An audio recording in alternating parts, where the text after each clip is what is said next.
हमारी संस्कृति, हमारे संस्कार सदा रहे हमारे साथ। भारत की पुरातन गाथाएं और महान संतों की वाणी। सब्सक्राइब करें तिलक कथाएं।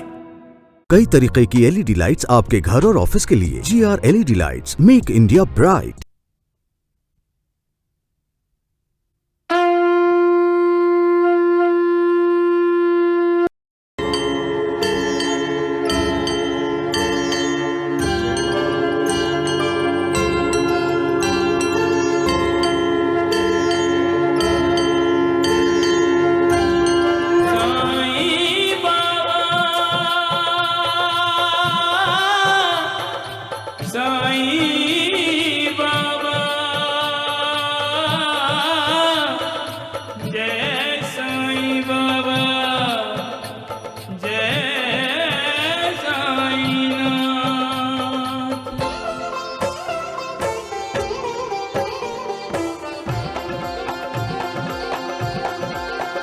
साईं राम साईं श्याम दुख भंजन तेरु नाम। साईं राम साईं श्याम दुख भंजन तेरु नाम। हे साईं नाथ तेरे आने से, हे साईं नाथ तेरे आने से हुआ धन्य ये धरती धाम धाम। साईं राम साईं श्याम दुख भंजन तेरु नाम। साईं राम साईं श्याम दुख भंजन तेरु नाम। सुख धाम धन धाम साईं राम साईं श्याम। गुण धाम यश धाम साईं राम साईं श्याम। ओ भक्त वत्सल दीन बंधु बाबा तुझे प्रणाम। साईं बाबा तुझे प्रणाम, साईं बाबा तुझे प्रणाम।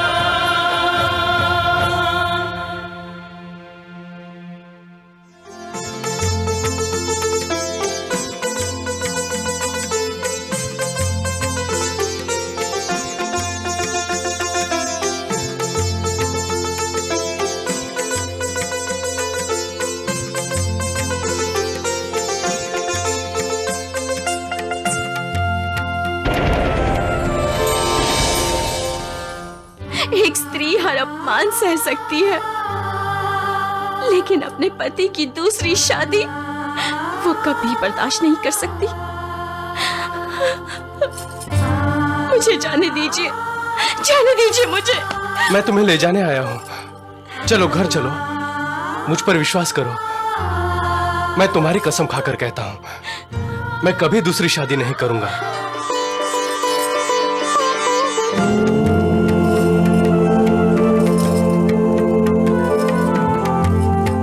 अगर भैया भाभी इस कृपा प्रसाद से माता पिता नहीं बने तो?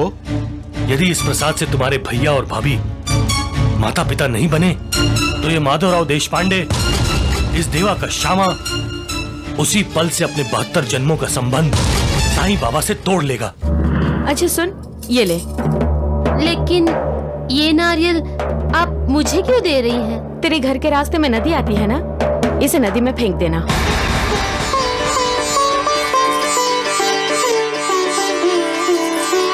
जो मुझ पर विश्वास रखता है, श्रद्धा रखता है और मेरी भक्ति करता है, मैं उसकी हर इच्छा पूरी करता हूँ।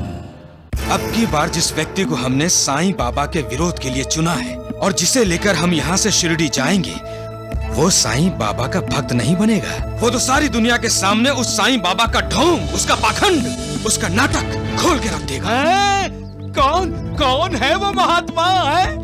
एक हठयोगी वैजी, हठयोगी। वैद जी जल्दी चलिए, योगी राज स्वामी योगेश्वर जी आ रहे हैं। चलिए। हठयोगी योगेश्वर महाराज की जय। हठयोगी योगेश्वर महाराज की जय। हठयोगी योगेश्वर महाराज की जय। कौन है ये स्वामी? ये पहुँचे हुए स्वामी हैं जो साधारण लोग काम नहीं कर सकते, वो स्वामी जी कर सकते हैं। महाराज की, योगेश्वर महाराज की, योगेश्वर महाराज की, योगेश्वर महाराज की, योगेश्वर महाराज की, योगेश्वर महाराज की। अरे 8-8 दिन जमीन के अंदर समाधि लेते हैं। अन्न और जल के बगैर महीनों रह सकते हैं। इनके लिए कोई भी चीज असंभव नहीं है। क्या वो मेरे बाबा को ठीक कर देंगे? योगीराज स्वामी योगेश्वर जी ने अपनी योग विद्या से तुम्हारे बाबा से भी बुरी दशा वाले मरीजों को ठीक किया है। अरे लेकिन तुम तो सरकारी अस्पताल गए थे ना? हाँ, लेकिन वहाँ के डॉक्टरों ने कहा इस बीमारी का उनके पास कोई इलाज नहीं है। स्वामी जी के पास हर बीमारी का इलाज है, वो मुझे जरूर ठीक कर देंगे। योगेश्वर महाराज की। द्वारिकानाथ जी, मैं देख रहा हूँ जब स्वामी जी शिरडी में पानी के ऊपर चलेंगे तो मारे शर्म के वो ढोंगी साईं पानी में डूब जाएगा। डुबुक डुबुक डुबुक। डूबने और डुबाने वाला वो है और बचाने वाला भी वो है। मालिक ही मारक है और मालिक ही तारक है। वही होता है जो वो चाहता है। कोई कितना भी किसी का बुरा करने की कोशिश करे, कितनी भी किसी को बद्दुआ दे, उस मालिक की दुआ साथ है तो किसी की भी बद्दुआ का असर नहीं होगा। हठ योगी योगेश्वर महाराज की, हठ योगी योगेश्वर महाराज की। हमारी पूजा स्वीकार कीजिए और एक बार शिरडी जरूर आइए।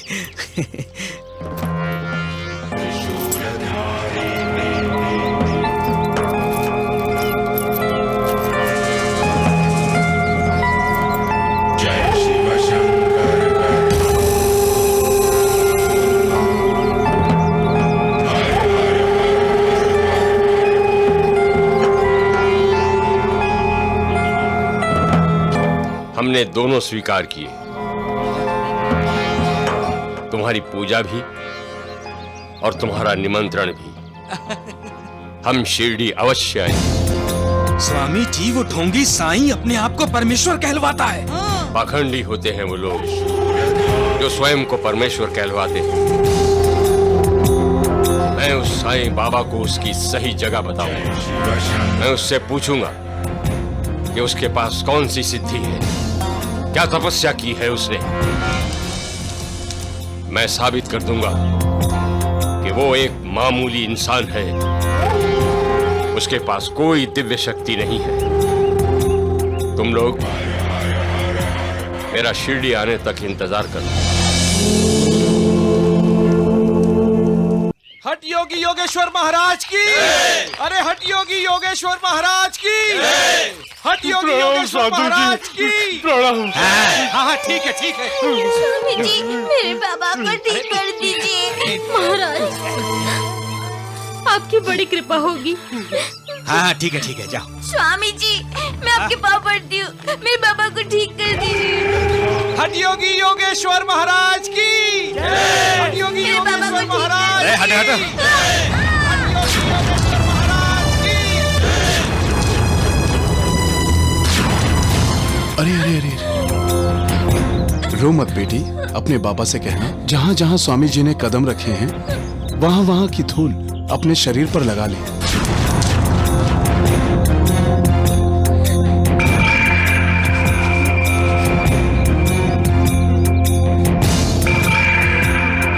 अरे फंस गए तुम लोग उनकी बातों में। वो स्वामी कोई साईं बाबा थोड़े ही है जिनकी चरणों की धूल से बीमारी ठीक हो जाएगी। तुम लोग नहीं समझते, ढोंगी है वो। आया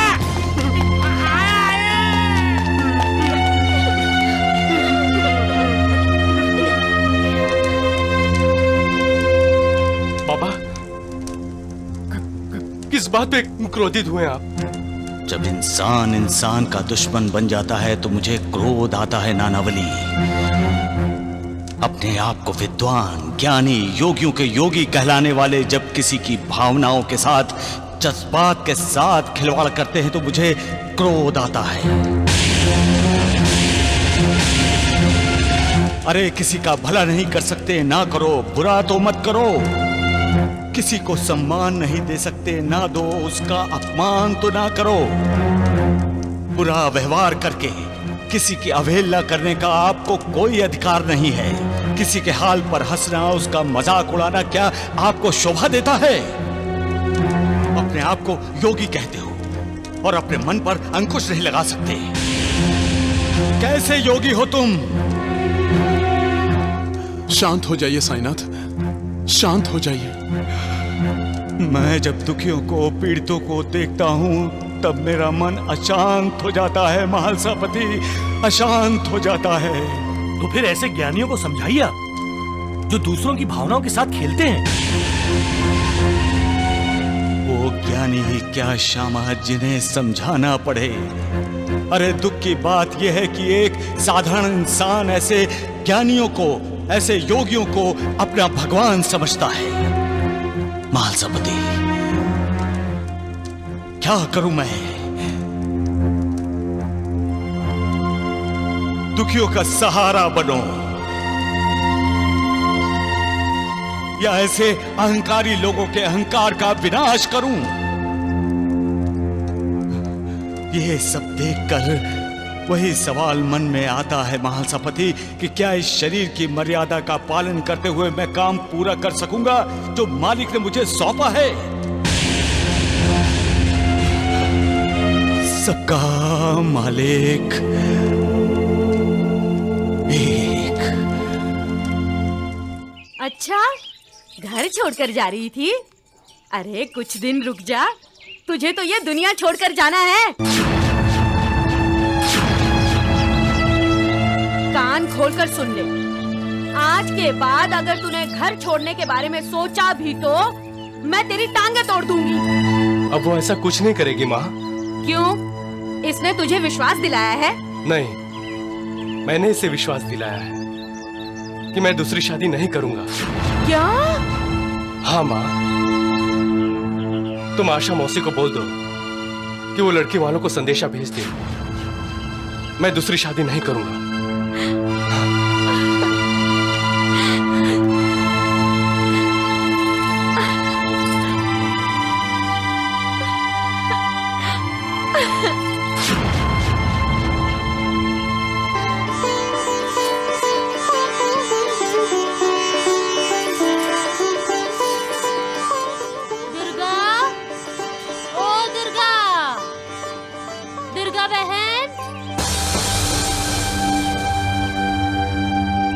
क्या बात है?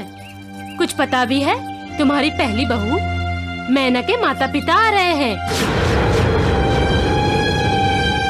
कहाँ? वो देखो। हाँ?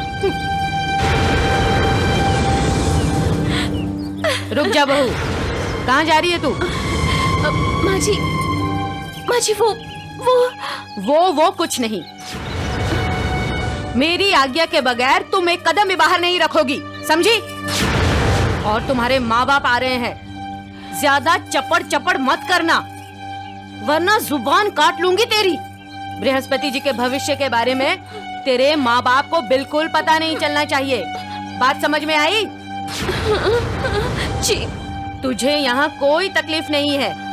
जी, कोई तकलीफ नहीं। तेरी सासू माँ तुझे बहुत प्यार करती है ना बहू? बोलो। अगर तुमने कुछ भी उल्टा पुल्टा कह दिया तो एक बात ध्यान रखना, रमाकांत के लाख मना करने के बावजूद मैं उसकी दूसरी शादी करा दूंगी। नहीं माँ जी। और तेरी बची हुई जिंदगी को नर्क बना दूंगी मैं। नहीं माँ जी।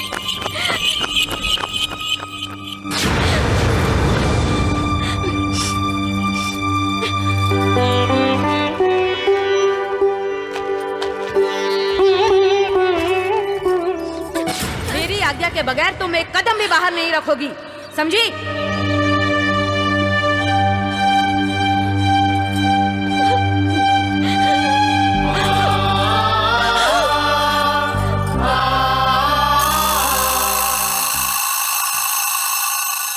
बलवान को अपने बल का प्रयोग निर्बलों की रक्षा करने के लिए करना चाहिए, ना कि अत्याचार करने के लिए। बुजुर्गों को अपने से छोटी उम्र वालों को अपनी छत्र छाया प्रदान करनी चाहिए,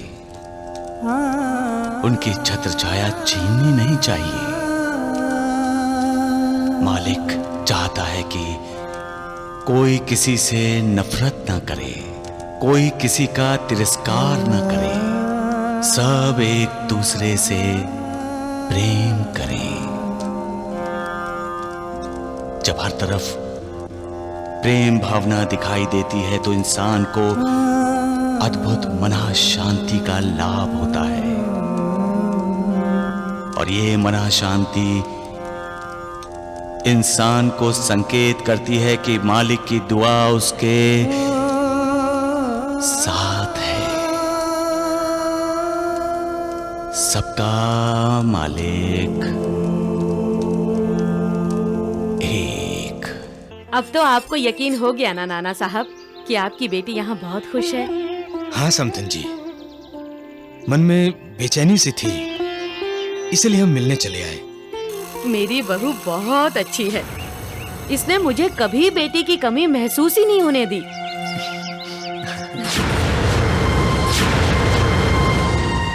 अरे मैना, वहाँ क्यों खड़ी है? तेरे माता पिता आए हुए हैं, यहाँ आना आना।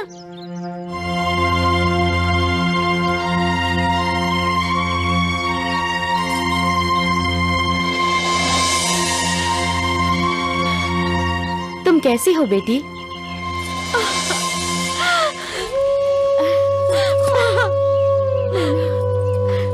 माँ, मैं यहाँ बहुत खुश हूँ, बहुत खुश हूँ मैं यहाँ। मुझे यहाँ कोई तकलीफ नहीं है। और माँ जी तो मेरा बहुत ख्याल रखती हैं। आप बताइए माँ कि आप और पिताजी कैसे हैं? जब तुम खुश हो तो हम भी खुश हैं, क्यों जी? हाँ।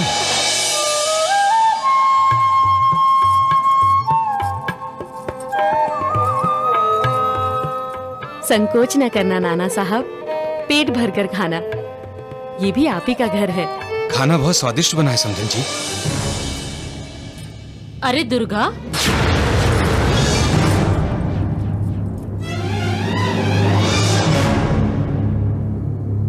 तुमने रमाकांत की दूसरी शादी के लिए लड़की वालों को इनकार क्यों कर दिया?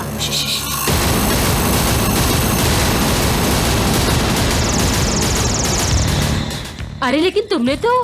आशा, रमाकांत दूसरी शादी नहीं करेगा। दुर्गा, तुम भी ना गिरगिट की तरह रंग बदलती हो।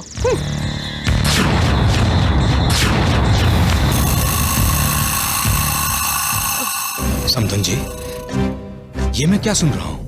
वो पता नहीं क्यों ये आस पड़ोस वाले रमाकांत की दूसरी शादी के लिए मेरे पीछे क्यों पड़े हैं। ये जो आशा आई थी, बहुत बड़ा रिश्ता लेकर आई थी, बहुत अमीर घराने का। समधन जी, हमारी बेटी मैना के अंदर कुछ कमी है? अरे नहीं नाना साहब, आप मुझ पर भरोसा रखिए। इतनी अच्छी बहू है मेरी। मैंने तो पूरे मोहल्ले वालों को कह दिया है कि रमाकांत दूसरी शादी बिल्कुल नहीं करेगा। अरे बहू, तुम्हारा ध्यान कहाँ है? अरे नाना साहब को श्रीखंड परोस दो। जी बेटा, तुम्हें कुछ चाहिए? लक्ष्मी की माँ, जब कोई जरूरत से ज्यादा मीठी बातें करने लगता है तो समझ जाना चाहिए कि उसकी कथनी और करनी में फर्क होता है। बाबा, देवा। बाबा, लेकिन ये गुरुजी तो कभी आपसे मीठी जुबान में बात नहीं करते। इसीलिए तो मेरे श्यामा की कथनी और करनी में फर्क नहीं होता। इसमें कोई संदेह नहीं, गुरुजी का दिल साफ है। इनके जो दिल में है वही होठों पे है। आपके दिल में क्या है देवा? हम तुम्हारे दिल की बात कर रहे थे श्यामा, और तुम मेरे दिल की हालत पूछ रहे हो। इधर उधर की बात मत कीजिए आप, साफ साफ बताइए, अहमदनगर की दामू अन्ना की पत्नी को बच्चा होने वाला है या नहीं? ये मैं कैसे बता सकता हूँ श्यामा?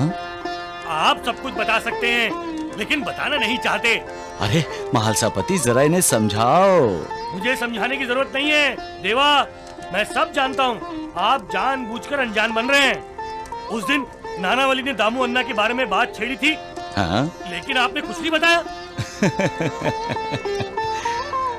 वो दामू अन्ना रहता है अहमदनगर में, और मैं यहाँ रहता हूँ शिरडी में। शिरडी से कहीं बाहर गया हूँ मैं। नाटक तो बढ़िया कर लेते हैं आप, ये मैं जानता हूँ, लेकिन अगर आप शिरडी के बाहर नहीं गए तो आपको कैसे पता कि दामू अन्ना कोसार वणी में सप्तभृंगी देवी माता के दर्शन करने आने वाले हैं? बताइए। शांत हो जाइए गुरुजी, शांत हो जाइए। अरे देवा ही मुझे अशांत करते हैं महालसापति, और फिर तुरंत मदद करके सब ठीक भी कर देते हैं। अरे मुझे बेचैन देखकर इन्हें आनंद मिलता है। श्यामा, गुस्सा छोड़ दो तुम गुस्से में हो इसलिए तुम भूल गए हो कि कर्म पथ रहस्यों से भरा हुआ है। इंसान का दायां हाथ जो काम करता है, कभी कभी बाएं हाथ को भी उसका पता नहीं चलता। फिर भी तुम मुझे दोष दे रहे हो। लगता है आप मुझसे तंग आ गए हैं, इसलिए मुझसे छुटकारा पाना चाहते हैं। देवा, मैं आप ही का भक्त हूँ, आप ही की तरह सच बोलता हूँ, कभी झूठ नहीं बोलता। मैं अपनी बात दोहराता हूँ, दामू अन्ना कोसार को पुत्र लाभ नहीं हुआ तो मैं आपके दर्शन करने कभी नहीं आऊंगा, कभी नहीं आऊंगा आपके दर्शन करने, कभी नहीं आऊंगा। रुक जाओ श्यामा, श्यामा रुक जाओ।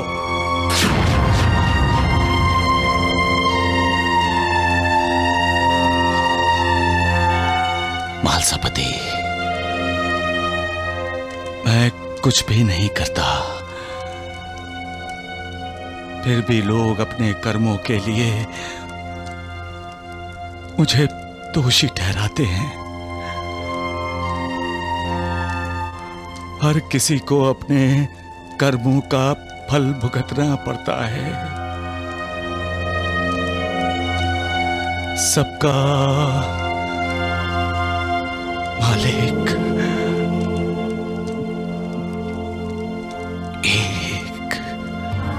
हमारी मैना बहुत खुशनसीब है जो इसे आप जैसी माँ समान सास मिली है। अब हमें मैना की कोई चिंता नहीं है। माँ, माँ मुझे आपके साथ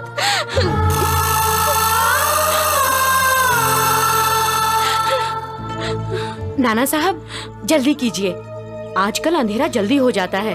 हाँ हाँ, आप ठीक कह रही हैं। नानी चलो। मैना बेटी, अपना ख्याल रखना। आप बेफिक्र रहिए, मैं अपनी बहू का पूरा ख्याल रखूंगी। नहीं बेटी, रोते नहीं, इसका बच्चे पर असर पड़ता है और हमारे साथ साईं बाबा का आशीर्वाद है।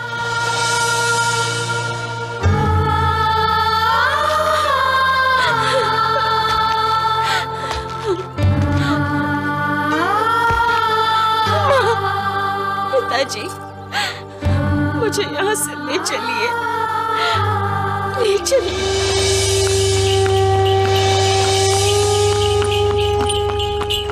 पता नहीं माँ,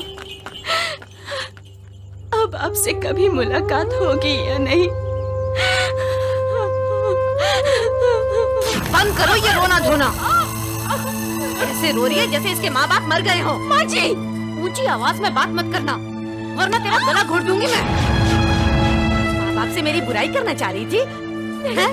बोल रही थी मुझे साथ लेकर चलो। बहरी नहीं हूँ मैं, सब सुना है मैंने। बहुत बहुत ज्यादा लाड प्यार दिखा दिया तेरे माँ बाप के सामने मैंने। अब जा जा जाकर घर का काम कर। अगर मैंने रमाकांत की दूसरी शादी कर दी होती तो उसके ससुराल वालों ने ये घर सोने चांदी से भर दिया होता।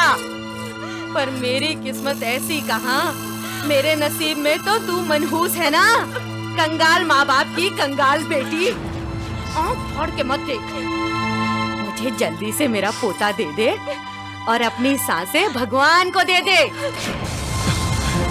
दूसरों के मरने की इच्छा रखने वाले क्या खुद अमर होते हैं? नहीं, यहाँ कोई अमर नहीं। एक दिन सबको मिट्टी के बने इस शरीर को त्यागना ही है। फिर ये नफरत क्यों, प्यार क्यों नहीं, एक दूसरे से दुश्मनी क्यों, दोस्ती क्यों नहीं? जिंदगी छोटी है, डूबता हुआ रोज का सूरज हमें मौत की तरफ ले जा रहा है। इस सत्य का साक्षात्कार होते हुए भी हम मालिक की भक्ति क्यों नहीं करते? क्यों आसक्तियों में ही डुबकियां लगाते रहते हैं? हमें ये नहीं भूलना चाहिए कि पिछले जन्मों के शुभ कर्मों के कारण ही हमें मनुष्य जन्म प्राप्त हुआ है, और इस जन्म की सार्थकता तभी है जब हम इस जीवन में कृतज्ञता से मालिक को याद करके, उसकी भक्ति करके मोक्ष प्राप्त करें।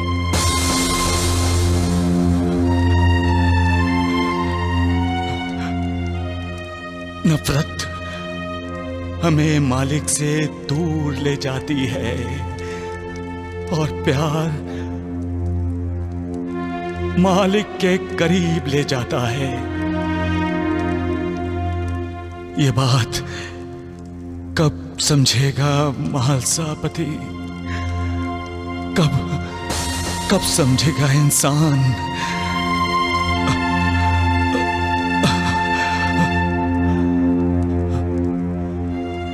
सबका मालिक एक।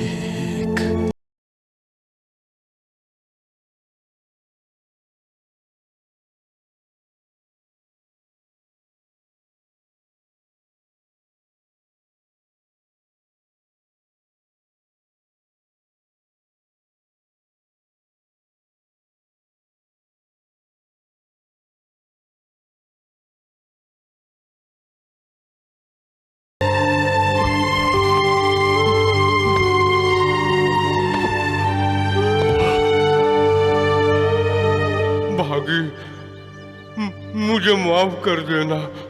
जन्म जन्म का साथ देने का वादा मैं इसी जन्म में तोड़ रहा हूँ। हमारी बेटी जनी का ख्याल रखना। मेरे कारण तुम दोनों दुखी हो, इसीलिए मैं अपनी इस लाचार जिंदगी को खत्म करने जा रहा हूँ। सुखी रहो।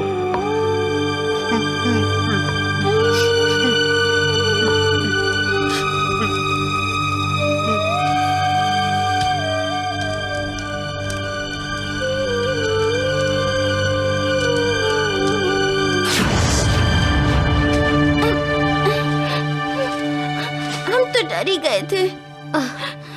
बड़ी अच्छी नींद लगी थी मेरी तो। बाबा, जेनी के बाबा, बाबा, जेनी के बाबा, बाबा, बाबा, जेनी के बाबा।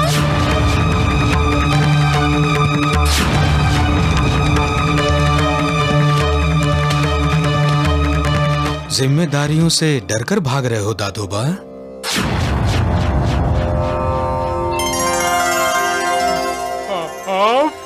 मैं हर तरफ, हर जगह होता हूँ। मैं तुम्हारा मार्गदर्शन करने आया हूँ। बाबा, मैं अपनी इस अपाहिज जिंदगी से तंग आ गया हूँ। ठीक है, तुम अपाहिज हो, लेकिन तुम किसी के पति हो, किसी के पिता हो। क्या तुम्हारा उनके लिए कोई कर्तव्य नहीं है? तुम उन्हें छोड़कर चले जाओगे तो वो जिंदगी भर अपने आप को अपराधी समझेंगे। अपना और अपनों का उद्धार करने के लिए उस मालिक ने तुम्हें जिंदगी दी है। भगीरथी और जनी तुम्हें ढूंढ रही है। जाओ दादोबा, जाओ। पापा! जेडी के बाबा।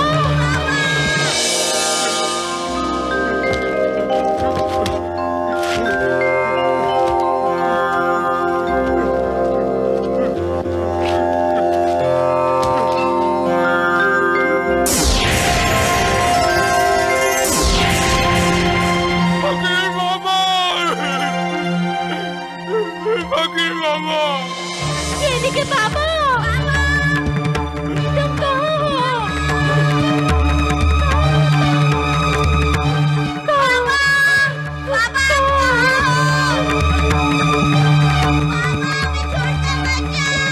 कभी नहीं जाऊंगा, कभी नहीं जाऊंगा जेडी बेटी, कभी नहीं जाऊंगा।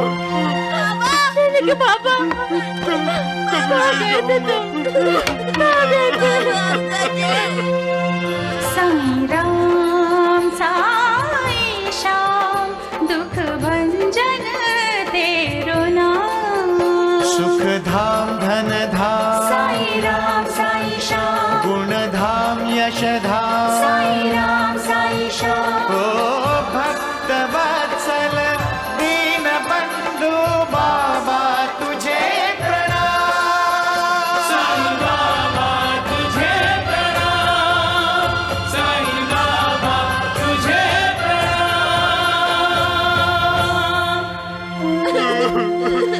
मेरी बेटी, मैं भटक गया था बेटी, मुझे माफ कर दो, मुझे माफ कर दो भागी।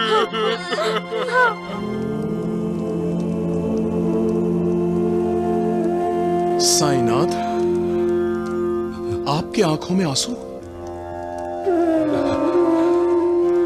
साईनाथ, आप तो योगियों के योगी हैं। आपने तो विकारों को जीत रखा है साईनाथ। फिर भी मैं कभी कभी हार जाता हूं। मालिक ने मुझे लोगों का करुणा कर बना कर भेजा है, इसलिए जब जब मैं कोई करुण दृश्य देखता हूं,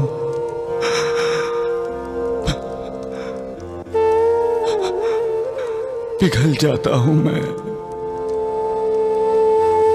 मैं यहां हर किसी को करुणा देना चाहता हूं, उनका दुख दर्द दूर करना चाहता हूं, और इसीलिए उन्हें यहां शिरडी बुला लेता हूं। कई जगह तो मैं किसी दूसरे रूप में जाकर करुणा देता हूं। तुम्हारे साईं बाबा पर आज जिनका विश्वास है, वो तत्काल मेरे पास यहां चले आते हैं, और जिन्हें मुझ पर विश्वास नहीं है, वो मुझसे दूर रहते हैं। जो मेरे पास आते हैं, उन्हें मेरी कृपा का लाभ होता है, लेकिन वो दिन भी दूर नहीं महालसापति कि सभी मुझ पर विश्वास करेंगे, मेरी कृपा का लाभ उठाने सब शिरडी में आएंगे। मेरे शब्द याद रखना महालसापति।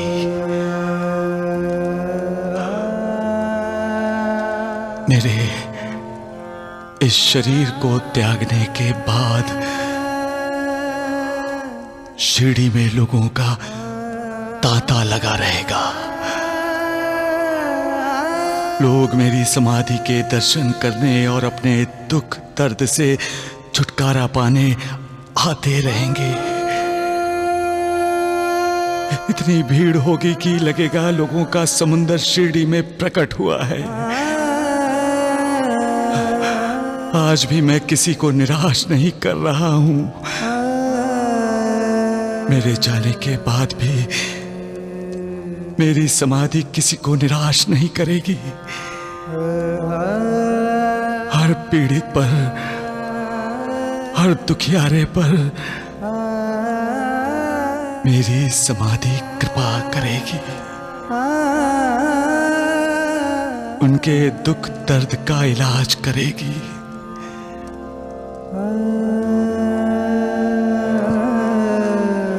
बस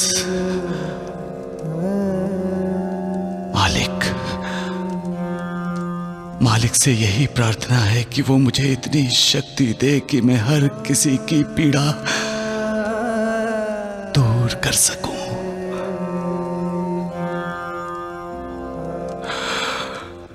सबका मालिक एक। उर्मिला, अरे आप मंडी नहीं गए? मैं तो मंडी जा ही रहा था कि माधव जी का खत मिला। क्या लिखा है? आदरणीय दामू अन्ना कोसार जी, सादर नमस्कार। विनंती विशेष, आपकी तरफ से मुझे कोई खुशखबरी नहीं मिली, इसलिए यह खत लिख रहा हूं। साईं बाबा के कृपा प्रसाद से आपको बच्चे की आहट तो जरूर लगी होगी। कृपया खत लिखकर बताइए। बड़ों को प्रणाम, छोटों को आशीर्वाद। आपका मित्र माधवराव देशपांडे। अब मैं उन्हें खत लिखूंगा। क्या लिखेंगे? यही कि हम तुम माँ बाप बनेंगे। झूठ लिखेंगे? झूठ? हाँ, मैं कोई मां नहीं बनने वाली। लेकिन तुम तो आप भी ना सपने देखते रहे कि साईं बाबा के दर्शन करने से हम माता पिता बन सकते हैं, लेकिन ये असलियत नहीं है। एक नारियल खाने से कभी किसी को संतान हुई है क्या? सब ढोंग है, पाखंड है, कुछ नहीं हुआ है। हमारी भावनाओं के साथ खिलवाड़ किया गया है। साईं बाबा और माधव राव जैसे लोग आप जैसे भोले लोगों को फंसा रहे हैं। मैं पहले की ही उर्मिला हूँ। मेरी कोख में कोई बच्चा नहीं है। हमारा उपहास किया गया है। मुझे नहीं लगता कि मैं कभी माँ बन पाऊंगी।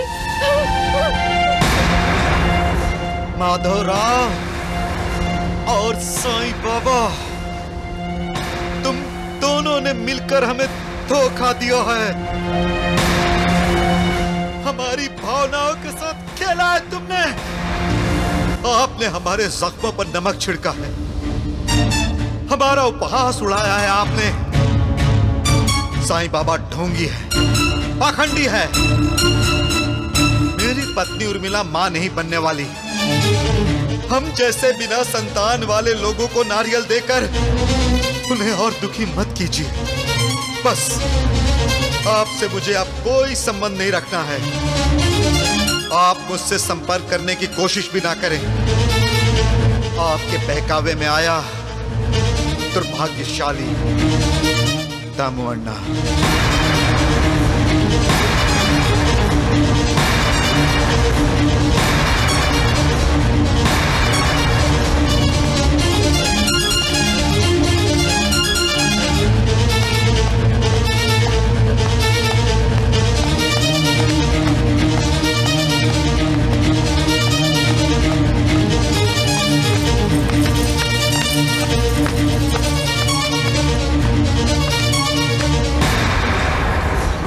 माधवराव, जाओ, सामने तो द्वारिका माई है।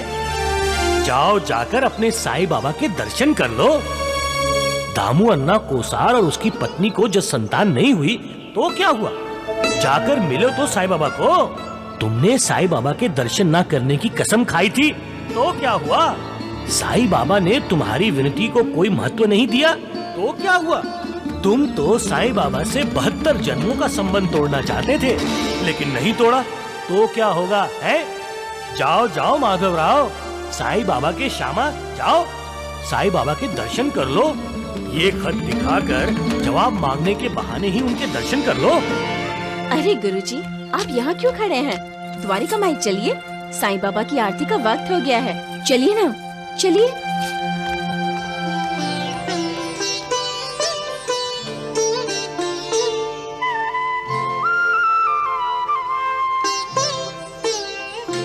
ओम जय साईनाथ, जय साईनाथ। आदि न अंत तुम्हारा, तुम्हें श्रद्धा नमन हमारा। ओम जय साईनाथ, जय साईनाथ। आदि अनंत तुम्हारा, तुम्हें श्रद्धा नमन हमारा। धरती पर रहकर प्रभु तुमने तन अंबर तक विस्तारा। ओम जय साईनाथ, जय साईनाथ। आदि अनंत तुम्हारा, तुम्हें श्रद्धा नमन हमारा।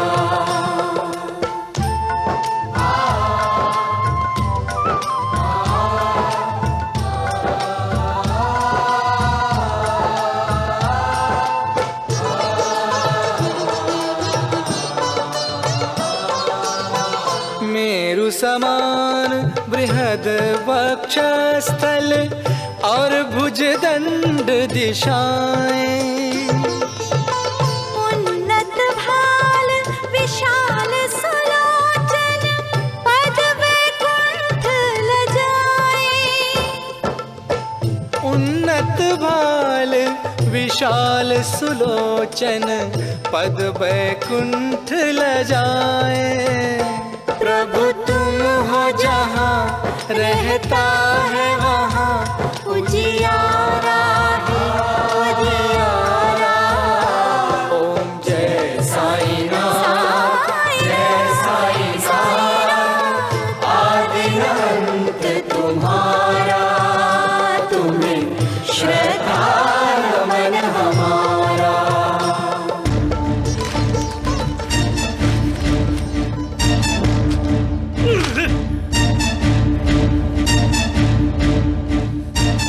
भक्त अपनी भक्ति की वजह से इतनी ऊंचाई पर पहुंच जाता है कि भगवान और भक्त में कोई अंतर ही नहीं रहता। ऐसे भक्त भगवान का महात्म्य बढ़ाते हैं और ऐसे भक्तों को दर्शन देने के लिए भगवान भी बेचैन होते हैं। भक्ति में इतनी महान शक्ति है कि कभी कभी भगवान को भी भक्त की बात सुनने के लिए मजबूर कर देती है।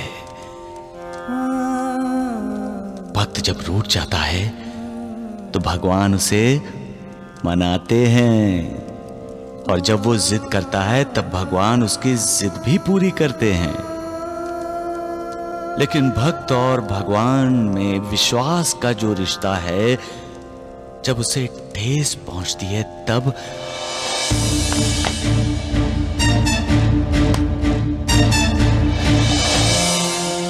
मालसापति जी, बाबा ने आज ऐसा प्रवचन क्यों किया?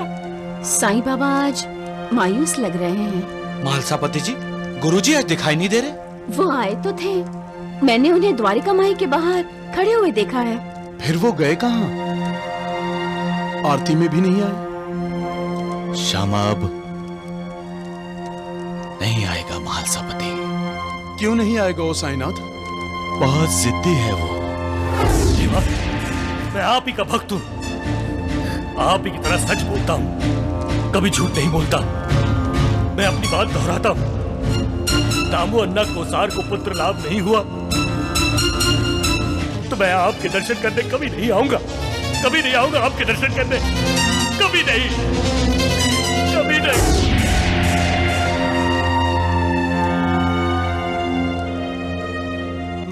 ये कैसे हो सकता है? बाबा का आशीर्वाद व्यर्थ कैसे हो सकते हैं? अनबन तो होती ही है महालसापति। गुरु और शिष्यों में, माँ बाप और बच्चों में, परिवार में, मित्रों में, रिश्तेदारों में अनबन होती रहती है। वैसे भक्त और भगवान में भी अनबन होती है। श्यामा मुझसे रूठ गया है, उसके विश्वास को ठेस पहुंची है। लेकिन एक बात वो भूल गया है कि उन्हीं को कोई नहीं टाल सकता, मैं भी नहीं।